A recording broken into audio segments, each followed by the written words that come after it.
So I've been on IMVU for years now. I've been a tribute artist on here for just as long. And I've met my fair share of people online. Some good, some bad, and some outrageous. But none compare to the time I had. A stalker. But before we get into it, hi and welcome back to the channel. I'm Mr. Escape. And if you're a fan of Michael and IMVU, be sure to follow me on these platforms. Links will be in the description. Or add me as a friend on IMVU under MichaelJackson. And be sure to like and subscribe. Now let's get into it. So I made my first IMVU back in 2011 under the name MichaelJackson99. Back in those days, it was much different to be a tribute artist online. Much more fun, honestly. But that's neither here nor there. With that being said, I have met very interesting characters. From people who berated me for looking like Michael, which is a given. People who act like they are Michael. But for me, none come close to when I met who I would soon call my stalker. For the sake of it, we will call her Joel. Joel wasn't a typical Jackson fan. At first, Joel seemed like any other MJ fangirl on IMVU. She wanted to hang out, talk about Michael, and join the whole MJ family thing that was really popular back then. I was mostly there to make friends and share the love for Michael, nothing more. But soon, little things started feeling off.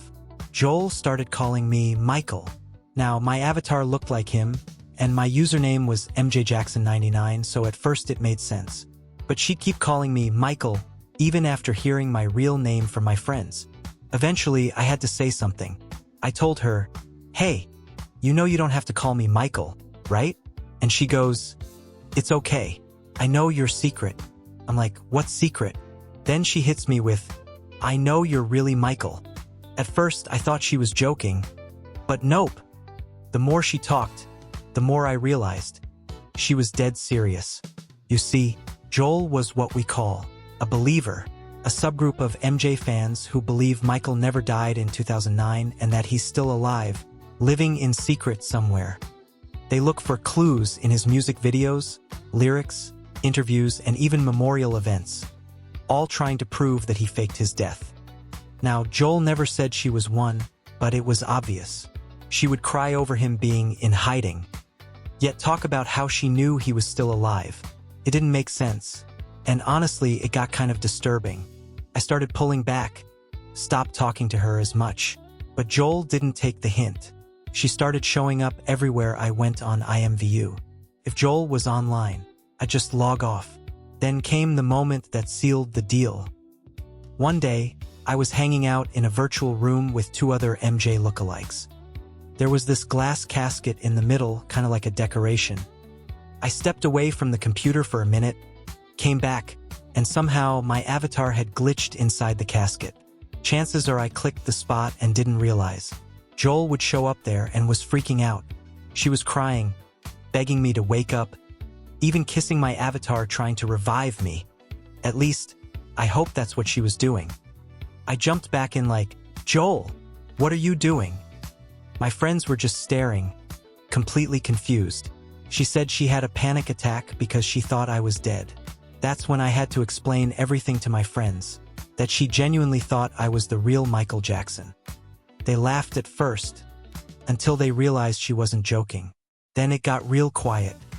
They reassure her multiple times that I'm not. Joel got defensive, insisting I was Michael. When I tried to correct her, she basically got more upset, claiming my real identity didn't exist, that it was fake. Then essentially saying, "I know I'm crazy. Let me live in my delusions." I even offered to go on webcam to prove I wasn't him. I set up a Skype call, and she didn't show up. That's when it hit me. She didn't want to know the truth. She couldn't handle being wrong. So I finally did what I should have done months earlier. I blocked her. For good. After that, I deleted my old account to focus on college, and eventually came back to IMVU years later in 2018. After I got the hang of it after schooling became easier. I never saw Joel again. Maybe she left the platform? Maybe she got help? I honestly hope she did, because that whole experience taught me something important. Some people's obsession runs deep. And if you don't set boundaries, they'll drag you right into their fantasy. So yeah, that was probably the wildest experience I've ever had on IMVU.